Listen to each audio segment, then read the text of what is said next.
Hagámoslo como lo hacemos siempre, pidiéndole al Señor la gracia del Espíritu Santo para que este momento de encuentro con la palabra nos haga deleitar de la presencia del Señor, de lo que hizo por recuperarnos del pecado, por la humildad divina.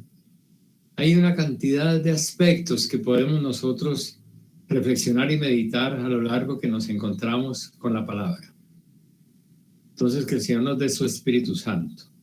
Ven, Espíritu Divino, manda tu luz desde el cielo, Padre amoroso del pobre, dona en tus dones espléndidos.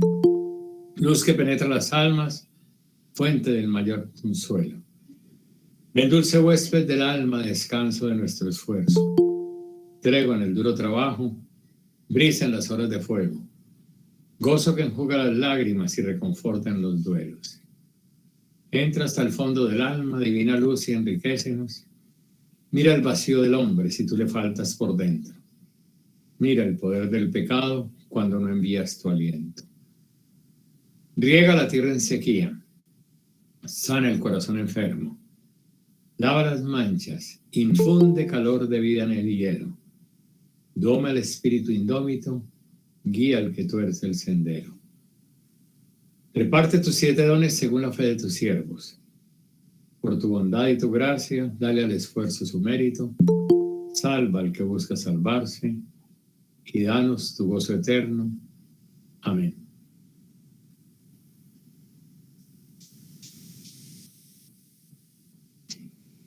Hace 8 días estuvimos comenzando a introducirnos en lo que representó el papel de Juan Bautista, como aquel que vino a prepararle el camino al Señor.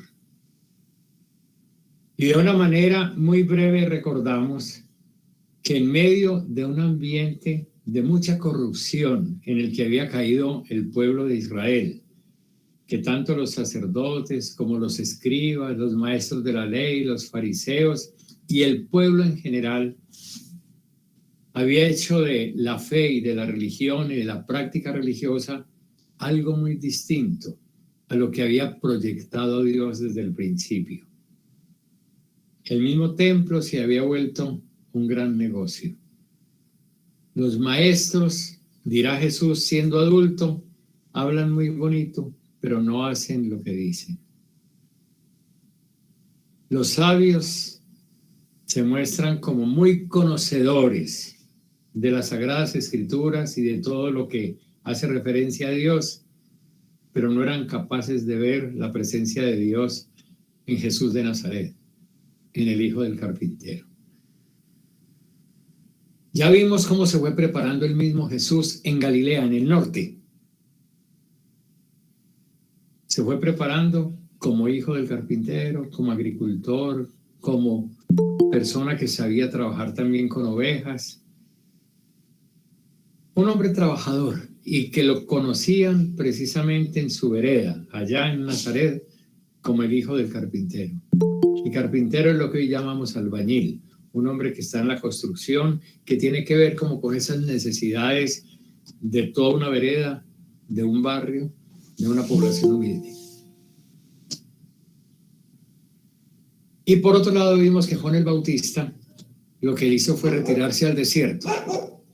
Ante las corrupciones que había en el pueblo, él se unió probablemente a un grupo de esenios, gente que no aguantaba más dentro del territorio nacional y fueron a vivir una experiencia de fidelidad a Dios, de fidelidad a su palabra, a la alianza, a las escrituras, y que pensaban que pronto vendría Dios a juzgar y ya definitivamente a condenar al pueblo por infiel. Pero si Juan Bautista perteneció a esas comunidades, hizo también un rompimiento, porque los esenios no esperaban ya para nada la conversión de Israel. En cambio, Juan el Bautista echó suertes y se fue para el río Jordán en el desierto a invitar al pueblo a la conversión. Creó el bautizo como un signo externo de conversión, de cambio de vida. Pero Juan fue muy exigente para quienes querían llegar a bautizarse. Y yo les invité a que leyeran el Evangelio de Mateo, que no lo conversamos aquí, y el Evangelio de Juan, en lo que decían esos primeros pasajes sobre Juan el Bautista. No me voy a detener mucho en eso. Pero es bueno recordar que ahí en el Evangelio de Mateo dice algo que no lo decía ni Marcos ni Lucas. Y es que cuando aparece Jesús desde Galilea,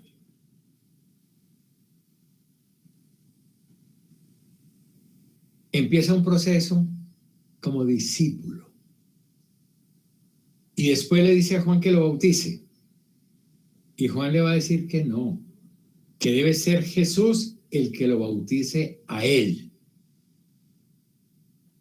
Pero Jesús le dirá, no, vamos a cumplir, vamos a hacer las cosas como conviene. Y de esa manera Jesús asume en su propia vida y en su propio cuerpo la necesidad de conversión. Como si él necesitara convertirse, como si él necesitara que le perdonaran sus pecados, cuando sabemos que él no tiene pecados, que él siempre ha estado lleno del Espíritu Santo y en perfecta unión con Dios, pero asume sobre su carne la necesidad que tiene el pueblo de ser perdonado. Y por eso le pide a Juan que lo bautice. Y de hecho Juan accede, aunque Juan había dicho, y lo repetirá de distintos modos, que él no es digno ni siquiera de desatarle la correa de las sandalias a Jesús. ¿Y qué significa eso? Veíamos, es que Jesús es el que viene a hacer la alianza nueva con el pueblo. Jesús es el novio de Israel y viene a hacer una alianza.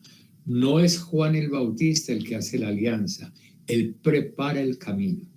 Por eso dice, no soy digno de desatarle las sandalias, porque las sandalias se le desataban a aquellas personas que no querían cumplir el deber de, de redimir a sus parientes, los padrinos que no querían abogar por sus ahijados, los redentores que no querían rescatar la tierra de los parientes que se habían empobrecido. Si una persona renunciara a eso, entonces venía otro pariente y le desataba delante de la gente en público las sandalias. Como quien dice, usted renuncia a ser el padrino. Y Juan el Bautista dice, yo no voy a quitarle las sandalias a Jesús porque él es el que tiene el derecho de hacer alianza con Israel. Eso lo recordamos para entender un poco el símbolo. Pero yo quiero que hoy demos un paso más. Que demos un paso más, que no nos quedemos hablando de Juan el Bautista. Aunque hay mucho que ver en él, a lo largo de todo el Evangelio vuelve a aparecer la figura de Juan y vamos descubriendo otros aspectos que son muy importantes. Yo quiero que pasemos ya al bautizo. Vamos a leerlo en el Evangelio de Marcos, que es el segundo Evangelio y es muy cortico el texto. Nos dice así, está en el capítulo 1, si ustedes tienen las Biblias a la mano, el capítulo 1 de Marcos. Me pasé aquí a Mateo.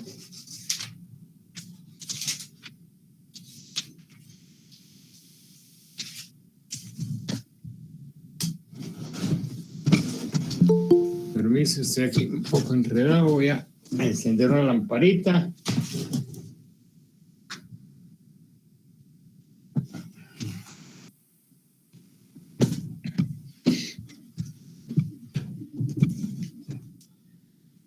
Dice de esta manera, en el Evangelio de Marcos, en el capítulo 1, a partir del versículo 9.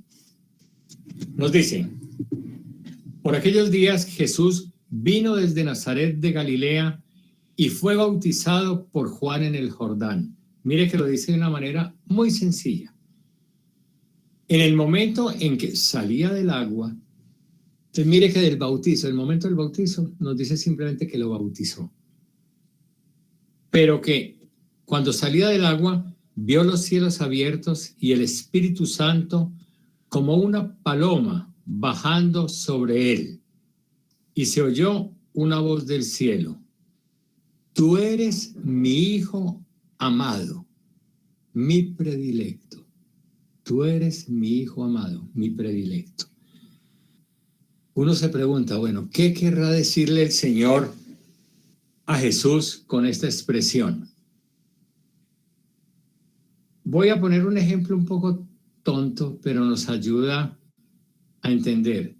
Yo voy a empezar algo y los que sepan mentalmente continúenlo. A ver, juntos.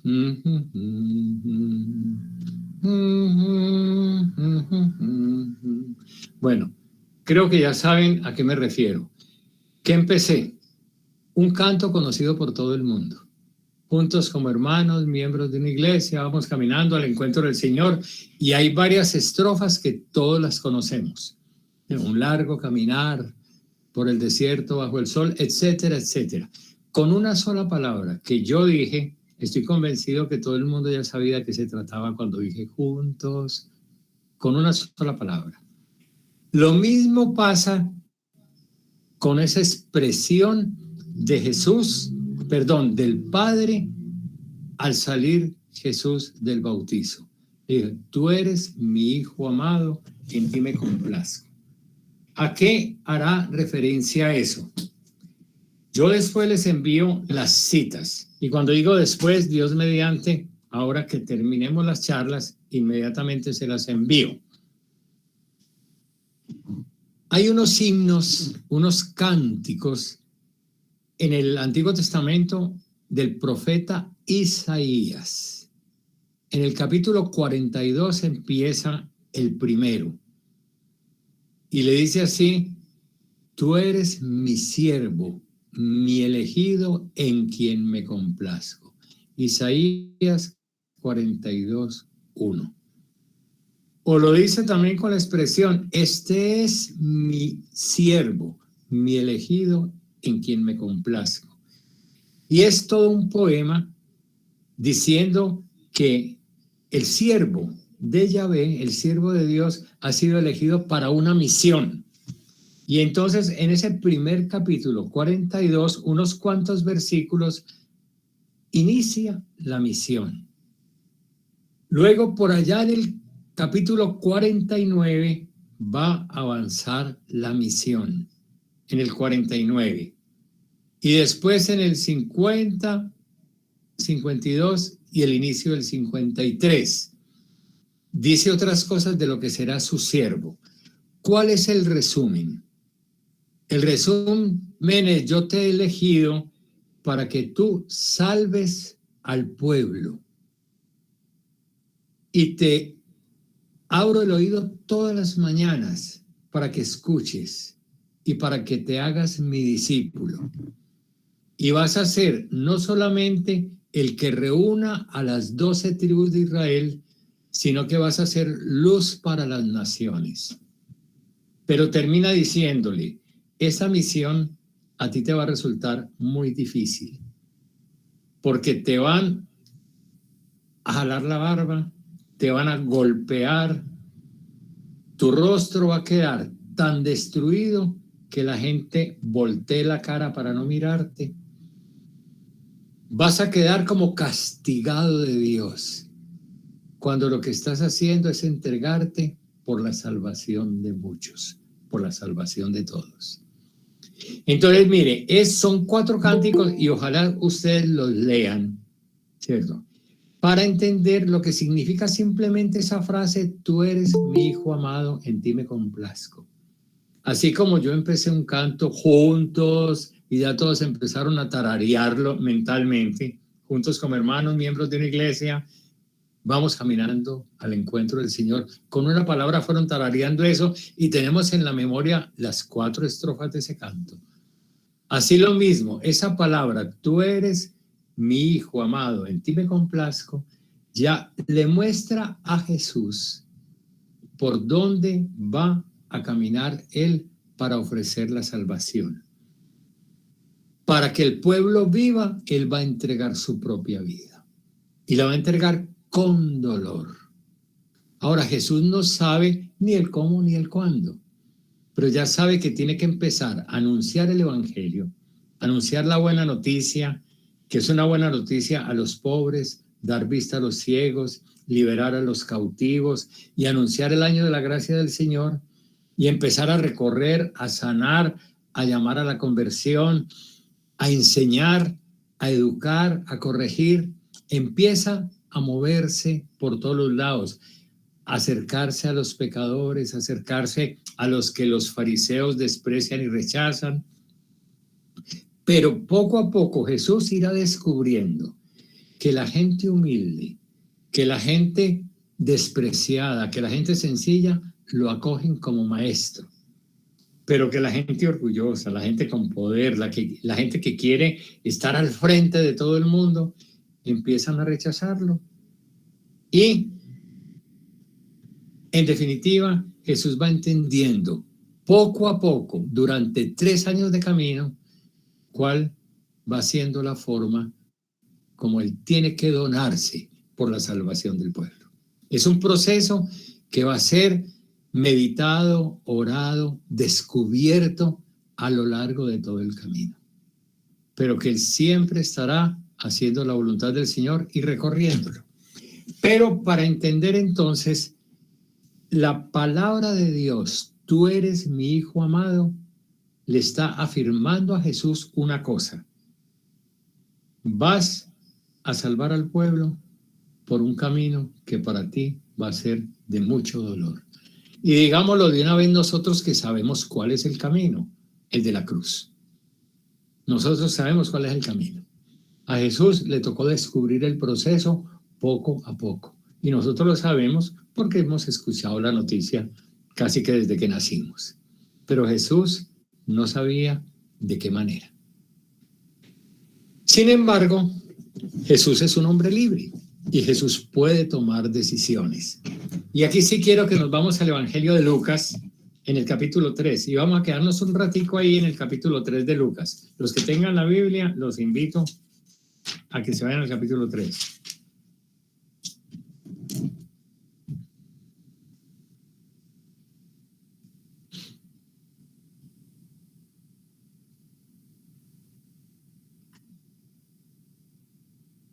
Bueno, nos damos cuenta que ahí está todo lo referente al bautizo, ¿cierto?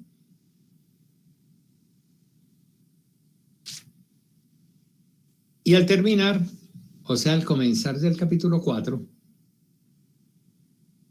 vamos a ver el relato de las tentaciones. Lo del bautizo en el capítulo 3 lo decía de esta manera Lucas. Estamos en Lucas, capítulo 4, capítulo 3 les decía. Dice, después de bautizar Juan al pueblo y a Jesús, aconteció que mientras Jesús estaba orando, se abrió el cielo, descendió el Espíritu Santo sobre él en forma corporal como una paloma y se oyó una voz del cielo: tú eres mi hijo amado, mi predilecto. O sea, estamos en el mismo momento. Y después de esto, en el capítulo 4 están las tentaciones. Vamos a mirar una por una las tentaciones.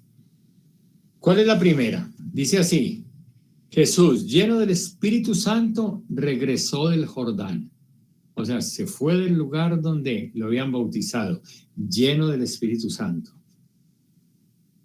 El Espíritu lo llevó al desierto, donde durante 40 días fue tentado por el diablo.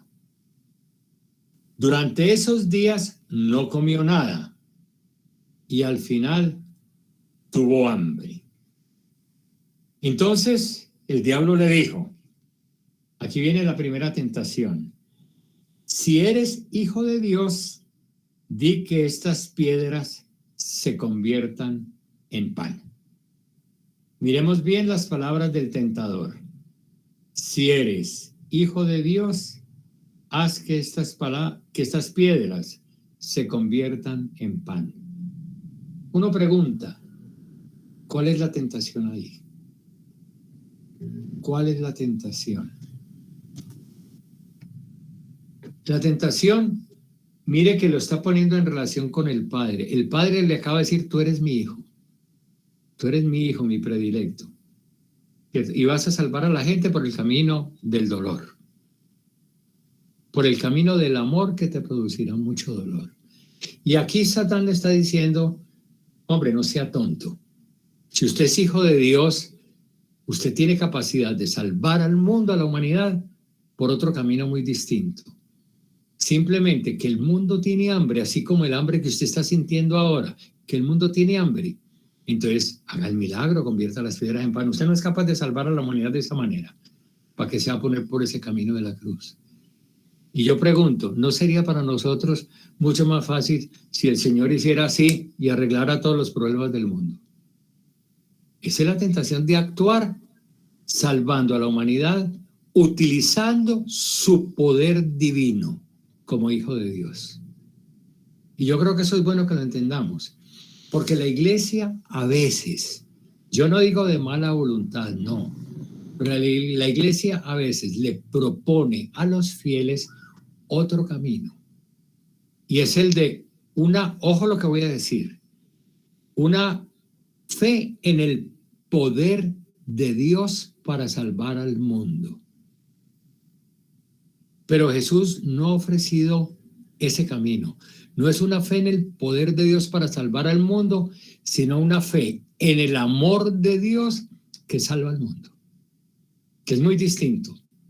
Y a veces nos volvemos mendigos, pidiéndole al Señor que nos haga milagros y milagros y milagros. Pero Jesús no aceptó ese camino de salvarnos a través de los milagros, de estar convirtiendo las piedras en pan. Yo digo esto porque a veces uno escucha en muchos lugares esa cuestión, tenemos que tener fe, el Señor es poderoso, Él puede salvarnos. Claro que sí, claro que Él es poderoso y puede salvarnos a través de milagros, pero escogió otro camino, el camino del amor. Que nosotros vamos encontrando la salvación en la capacidad de superar pecados, de perdonarnos, de amar, de entregar, de dedicarle tiempo al que está necesitado, de escuchar al que anda por ahí solo, que nadie lo escucha, de compartir con aquellos que nadie comparte con ellos, de darle una palmadita en el hombro a aquellos que todo el mundo rechaza. Es el camino del amor el que nos ofrece Jesús. Mejor dicho, el camino de Dios Padre que le recordó a Jesús. Eres mi hijo amado, en ti me complazco. Entonces es por el camino del amor que lo llevará al sufrimiento. No sé si esto queda claro, porque es importante tenerlo presente. Muchos de nosotros hemos sido educados en esa tentación de buscar a Dios como el Dios poderoso que nos salva. Pero a veces eso nos quita la responsabilidad de amarnos, la responsabilidad de entregarnos los unos en favor de los otros. Y el amor es eso, entregar uno lo mejor de uno mismo para que otras personas tengan mejores condiciones de vida, desgastarnos en favor de los demás. ¿Queda clara esa primera tentación? ¿Cuál es la respuesta de Jesús ante la tentación primera?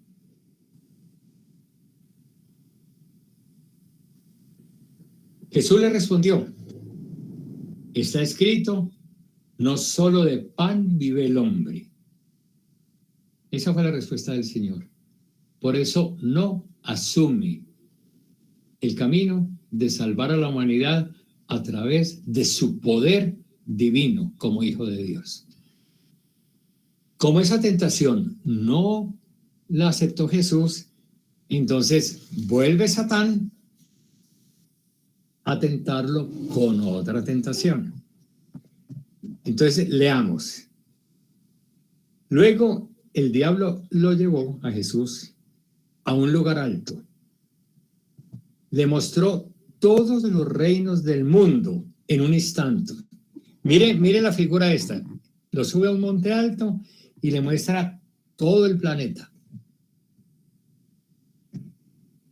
Todos los reinos del mundo. Y le dijo, ojo que es muy interesante lo que Satán le dice a Jesús. Le dice, te daré esto, todo este imperio y el esplendor de estos reinos, porque son míos y se los doy a quien quiero. Esas son palabras muy duras. Satán le está ofreciendo a Jesús el poder de este mundo. Dice, este mundo y toda la belleza y toda la gloria y todos los lujos que tiene este mundo son míos y se los doy al que quiero.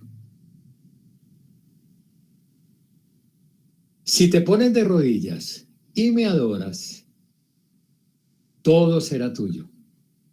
Oye, parece absurdo, Satán ofreciéndole a Jesús los reinos del mundo, pero con una condición, que Jesús se arrodille ante Satán.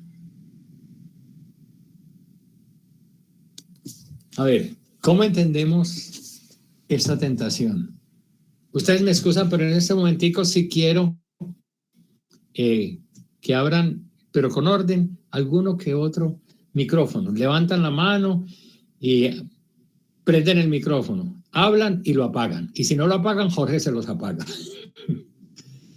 Bueno, y comentar cómo entendemos esto que está diciéndole Satán a Jesús, mostrándole los reinos del mundo. Dice, esto es mío y se lo doy al que quiero. Y si usted lo quiere, arrodillas y se lo doy. A ver cómo lo entendemos. Para mí es soberbia, padre. Orgullo. Pero estará diciendo mentiras, ¿no? ¿O estará diciendo la verdad Satán? Mentiras. Mentiras. Bueno. Soberbia, orgullo. Bueno, todo lo malo, ¿no? Uh-huh. Creerse el más que Dios, que Jesús. Uh-huh. Para mí está es muy eso. bien. ¿Escuchamos alguna otra opinión? ¿Alguna Yo, otra padre, sí. Pienso que Satán sí le estaba diciendo la verdad a Jesús, es decir, mostrándole la construcción humana, digamos. Para mí, yo lo veo así. Y es como le pide a Jesús, arrodilla ante mí, ante lo mundano, ante todo lo que es la construcción humana. No lo divino, digamos, no lo creado por Dios, sino le muestra pues todo lo creado por el hombre que pienso que en ese sentido el diablo sí le estaba diciendo a Jesús, pues que se sometiera a lo que somos, digamos, a lo que vivimos hoy en día, haciendo un símil, ¿no? Uh-huh. Esclavos de nuestra soberbia, sí, de nuestra vanidad. Sí, ok. Muy gracias. Mire, yo quería escuchar eso, cómo a veces podemos mirar por un lado, mirar por el otro, y esto es precisamente un estudio de la Escritura, meditar, ¿cierto? Si lo que está diciendo Satán, por ejemplo, es cierto o no es cierto, si hay algún engaño en lo que dice. Pero miremos una cosa, ¿qué es lo que le está mostrando Satán a Jesús desde la montaña? Todos los reinos del mundo y su esplendor. Entonces tratemos de mirar un poquitico el esplendor de este mundo y el reino. Pregunto, no ya para encontrar respuesta verbal, sino todos con micrófono apagado, pero yo hago la pregunta. La economía mundial, es decir, la forma como los seres humanos organizados estamos sacando las riquezas del mundo, distribuyéndolas y repartiéndolas, con esa forma como hacemos la economía de sacar los cultivos, las empresas, las fábricas, distribuir y lograr que eso llegue a la humanidad. Se está haciendo para que se cumpla la voluntad de Dios de que todo el mundo pueda beneficiarse de los dones de la creación. La economía internacional, los bancos, las empresas, las aseguradoras sociales, el mercado está consiguiendo que todos los seres humanos se beneficien de los dones de la creación. Movamos la cabeza a ver. Si mueven para arriba, dicen que sí, que están actuando según el reino de Dios. Si dicen que no, que la economía no está sirviendo al plan de Dios, muevan la cabeza así. Bueno, eso es lo primero. ¿Cierto? Que estamos viendo la economía no está cumpliendo la función para la cual está. De extraerle al planeta los dones de Dios y de distribuirlos para que todo el mundo se beneficie y goce. Entonces, ¿en manos de quién está la economía? De Dios. Pero miremos una cosa. La política. La política es un servicio muy importante, muy necesario. El servicio de aquella persona que coordine la vida de los pueblos para que los pueblos tengan lo necesario en salud, en educación, en vivienda, en servicios, etcétera, etcétera. O sea, la política y el gobierno es un servicio necesario de organización. La autoridad, nos dirá el Evangelio, viene de Dios. Eso. Pero pregunto, los gobernantes de las naciones y todo lo que tiene que ver con el gobierno, los congresos, las fuentes de justicia, mejor dicho, las cortes de justicia, etcétera, uno mira el propio país en el que vive o los países vecinos o la organización política mundial. Vemos que está organizado precisamente para eso, para administrar la vida de los pueblos de tal manera que haya convivencia, que haya justicia, que haya paz, que la gente pueda gozar como una sola familia. Si les parece que sí, que la política está cumpliendo esa función, movamos la cabeza así. Y si vemos que no, hagámosla así. Entonces ya vemos, por un lado vemos que la economía no, por otro lado vemos que la política tampoco. Las leyes, todas las leyes tienen apariencia de ser justas. Todas tienen la apariencia de ser justas y lo que se decreta y lo que se decreta y lo que es como para organizar el cuerpo de justicia. Nos damos cuenta que las leyes nacionales, internacionales y mundiales están logrando la justicia entre todos los pueblos. Movamos la cabeza, ¿sí o no?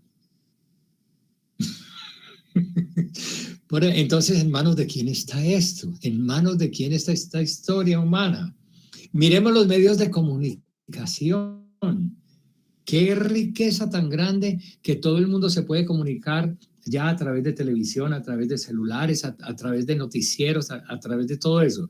Nosotros estamos notando que la televisión, las fuentes de comunicación están educando al pueblo, formándolo en valores, en convivencia, dándole sentido crítico, que aprendan a descubrir. Son medios al servicio de la verdad, de la libertad, de los derechos, ¿sí o no? Y así están funcionando. Así están funcionando. Nada está funcionando, padre. Nada. Bueno, no vamos a poner más ejemplos, pero miremos 4 ejemplos muy importantes. Economía, política, ¿Aló? legislación y medios de comunicación. Nos damos cuenta que no están organizándose para desarrollar el proyecto de Dios sobre la historia humana. Eso es lo que está diciendo Satán a Jesús. Esto me lo han dado a mí y yo lo estoy manejando. Y se lo doy a quien quiera, pero arrodíllese ante mí.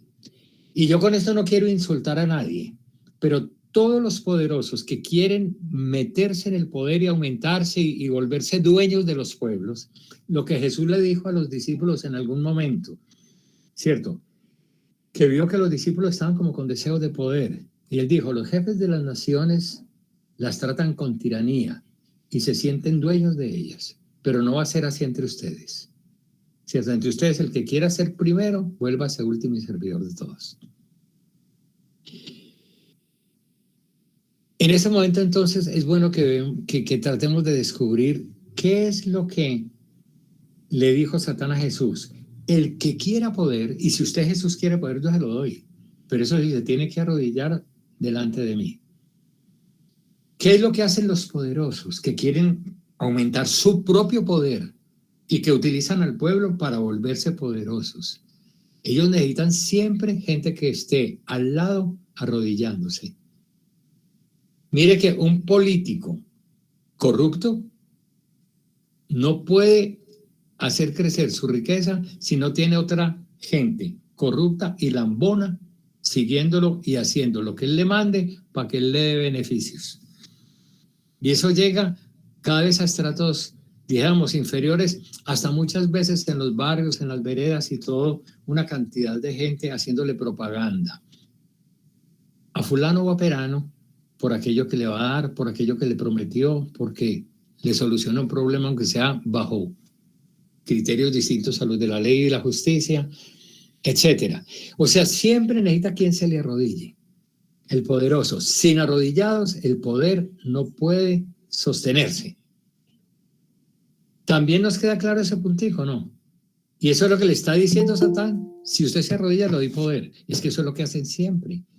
Los dueños de los medios de comunicación, del dinero, de las grandes empresas, de la política, etcétera, cuando no aman al pueblo, necesitan arrodillados. Pero hay ricos que aman, ¿cierto? Hay poderosos que aman. Hay periodistas o gente de los medios de comunicación que aman. Pero por lo general son rechazados en la sociedad. Y yo creo que eso conocemos muchos casos, ¿o no? Bueno, eso es para que pensemos un poco en esto, ¿no? ¿Cierto? Jesús aceptó la tentación. ¿Cuál es la segunda tentación entonces? La primera era salve a la humanidad a través del poder divino como hijo de Dios a punta de milagros. Cuando Jesús dice que no, entonces le dice Satán, bueno, entonces salve a la humanidad a partir del poder humano. Usted se hizo hombre, lo quiere salvar como hombre. Bueno, adquiera el poder humano y salve a la humanidad desde el poder humano. Por eso le muestra todas las naciones de la tierra y le dice, yo se las doy si se arrodilla ante mí. Es la tentación de que no coja la cruz, que salve a la humanidad por otro camino diferente al que le dijo el Padre al salir del bautizo. Porque el camino del Padre salve a la humanidad por el camino del amor, aunque ese camino del amor lo lleve hasta el sufrimiento. Y Satán le está diciendo, coja otro camino y yo le ayudo. ¿Ya nos queda clara la segunda tentación o no? Vuélvase poderoso, vuélvase rico, vuélvase líder social, ¿cierto? Y yo sé que usted con eso puede conseguirse al mundo y cuente conmigo. No se ponga de tonto a coger la cruz, que usted puede salvar a la humanidad por otro lado. Pregunto nuevamente, ¿quedó claro esta segunda tentación? Sí. Bueno, sí, señor. Sí. Vámonos para la tercera. Cojamos nuevamente el texto bíblico. Y dice así. No, perdón, la respuesta del Señor. ¿El Señor qué le dijo?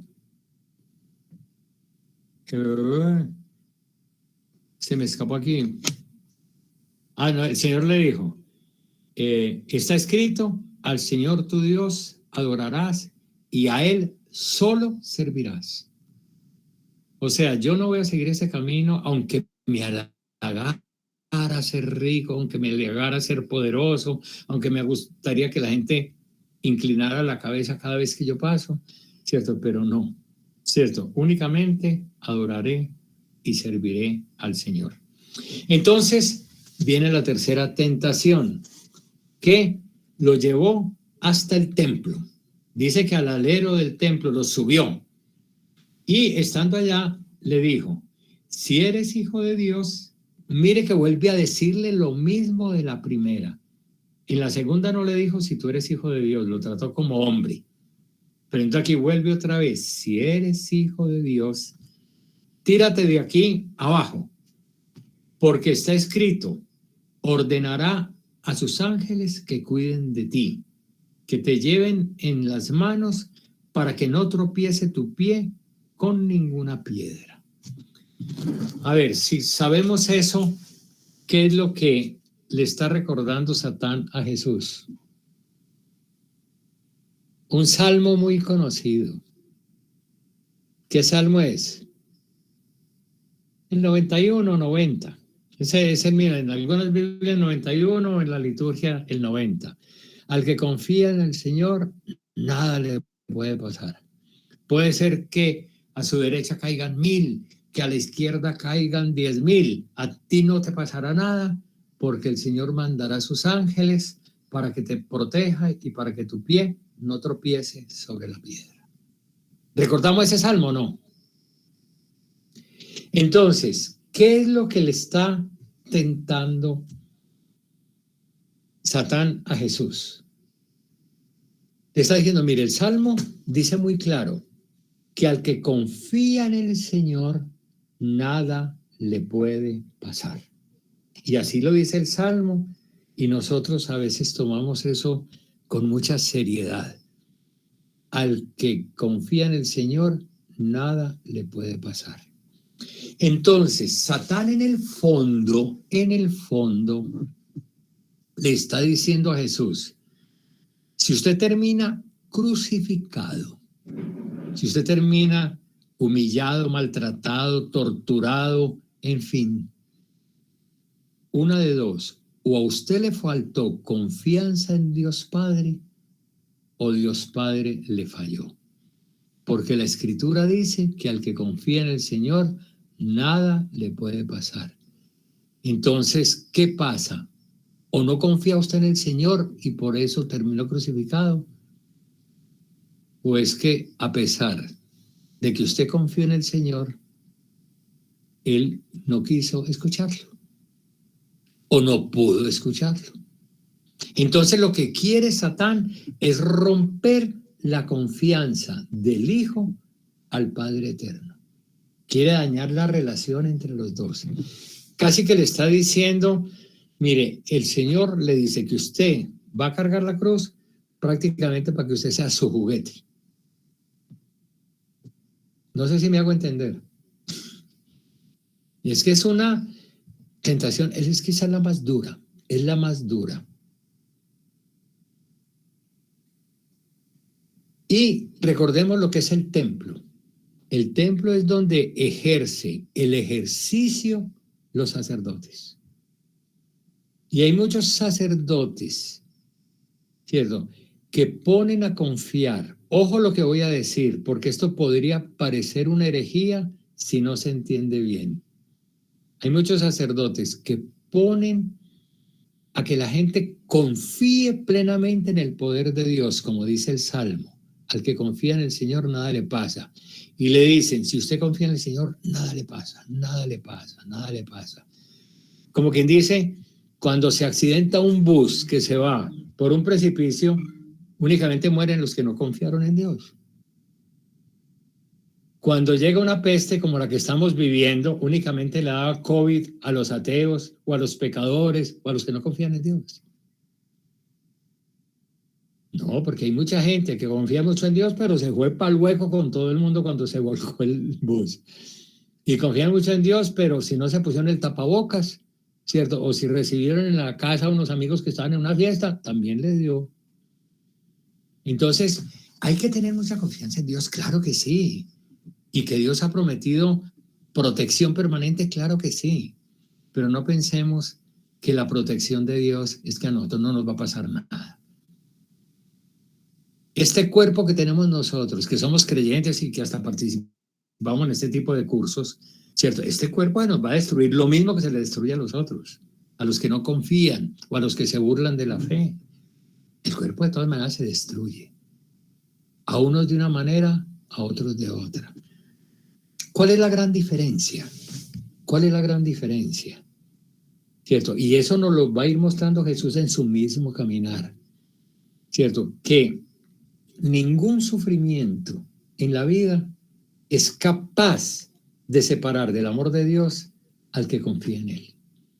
Si una persona confía en el Señor, si cree en la fuerza del amor divino, si cree en la misericordia, en la ternura, en la compasión del Señor, si sabe que en medio de sus propios dolores puede contar con Dios, puede pasar lo que sea, ¿cierto?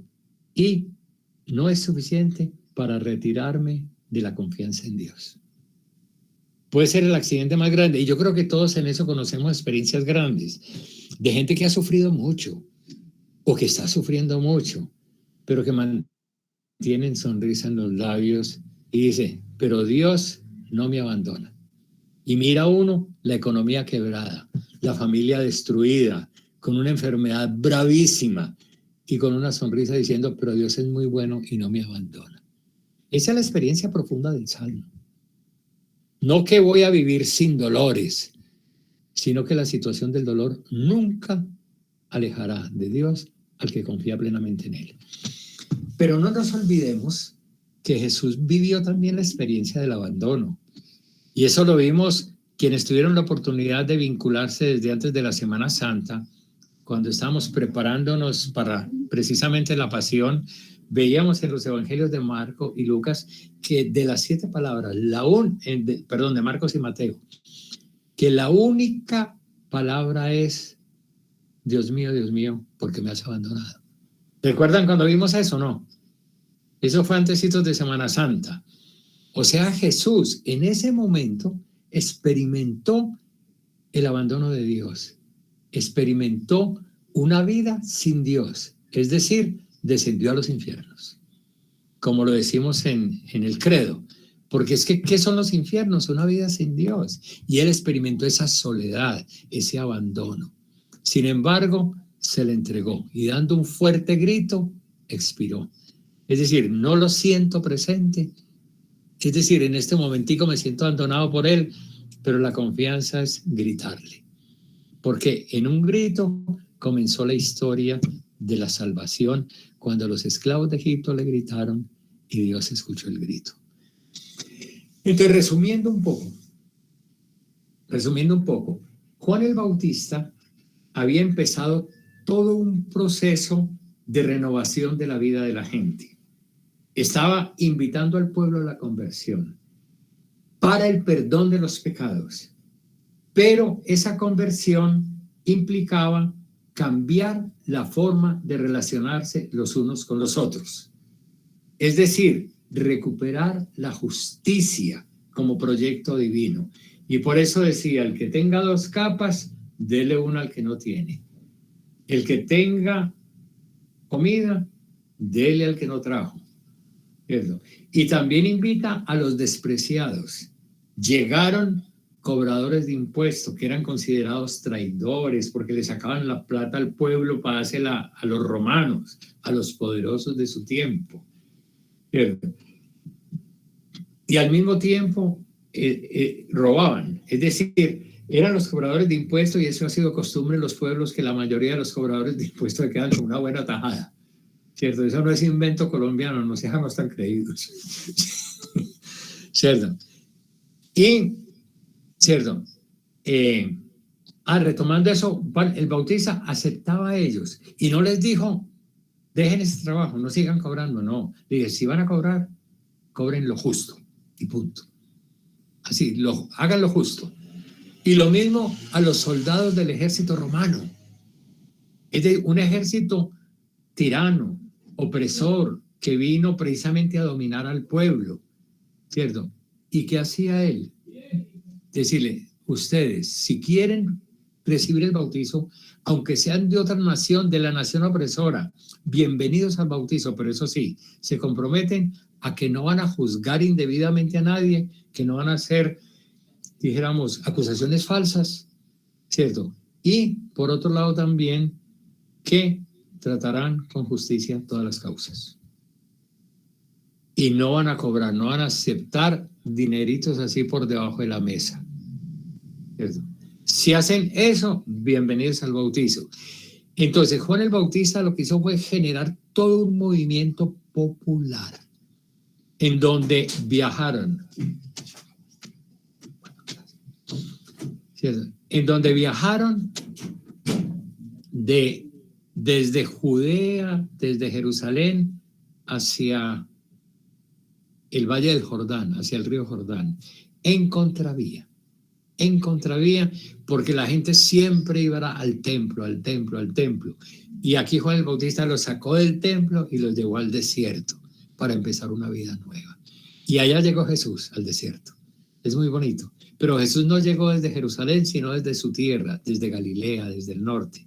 Pero Jesús aceptó el movimiento de Juan, ¿cierto? Y un tiempo después veremos, cogerán a Juan prisionero, lo meterán a la cárcel, porque él también denunció el pecado de Herodes, que estaba con la cuñada, ¿cierto? Y entonces así va a empezar ya Jesús su vida pública. Pero aquí encontramos una tentación que nos la ponen al principio, pero que la vivió durante todo el tiempo. Y termino la reflexión con esa. No, ¿cómo es? A ver, primero, si eres hijo de Dios, convierte las piedras en pan. Y mucha gente con hambre, siguiendo a Jesús, hizo las multiplicaciones del pan que ya recordamos todos, y ahí mismo la gente lo quería hacer rey, y él se fue. ¿Sí recordamos eso? Entonces la tentación, calma el hambre, convierte las piedras en pan, lo tenemos como rey, y los dejó, no aceptó eso, ¿cierto? La otra, la misma de Pedro. Pedro tampoco quiso que Jesús recorriera el camino de la cruz. Cuando Jesús les dijo, voy a Jerusalén, y allá me van a coger prisionero, y allá me van a juzgar y me van a condenar, ¿qué dijo Pedro? No, que eso no te pase nada. ¿Qué le dijo Jesús? Apártate de mí, Satanás. Porque estaba pensando igual que Satanás, queriendo apartar a Jesús del camino de la cruz. Está claro también la tentación en Pedro, ¿no? ¿Cierto? Y al final ya vimos también en Semana Santa, ¿cierto? Antes de darle muerte a Jesús, los sumos sacerdotes se ríen de él. Que usted es hijo de Dios, a ver si él viene a salvarlo, que él lo ama mucho, ¿cierto? A ver si lo baja de la cruz. Entonces están los sacerdotes haciéndole la misma tentación ya cuando Jesús está crucificado en el máximo de su soledad, de su humillación y de su dolor. Entonces ahora, Dios mediante, les voy a pasar aquellos himnos que les dije, que están en Isaías. Son 4 himnos, para que ustedes los miren, lo que se había escrito más o menos 500 años antes de Cristo. Y es de lo más misterioso que hay en la Biblia. 500 años antes de Cristo. Y uno mira, fue todo casi que un espejo de la muerte, de la pasión y muerte del Señor. ¿Cierto? Pero simplemente para que lo saboren, que eso es lo que estaba en las palabras del Padre en el bautizo. Así como comienza, tú eres mi Hijo amado, en ti me complazco. Gloria al Padre, al Hijo y al Espíritu Santo, como era en el principio, ahora y siempre, por los siglos de los siglos. Amén. En unos minutos, Dios mediante, entonces le estoy pasando esos textos, ¿cierto? Y bueno, que estén muy bien, que tengan buena noche. Y ya vamos a ir poco a poco entrando en la misión del Señor, ¿cierto? Del bautizo, mire que no hablamos nada, hablamos de las palabras que se oyeron después de que se bautizó. Habría que hablar también del Espíritu Santo, habría que hablar de eso, y entonces con eso nos vamos preparando en esos otros detallitos ya para empezar la vida pública del Señor. Bueno, ya podemos abrir micrófonos, saludarnos, despedirnos.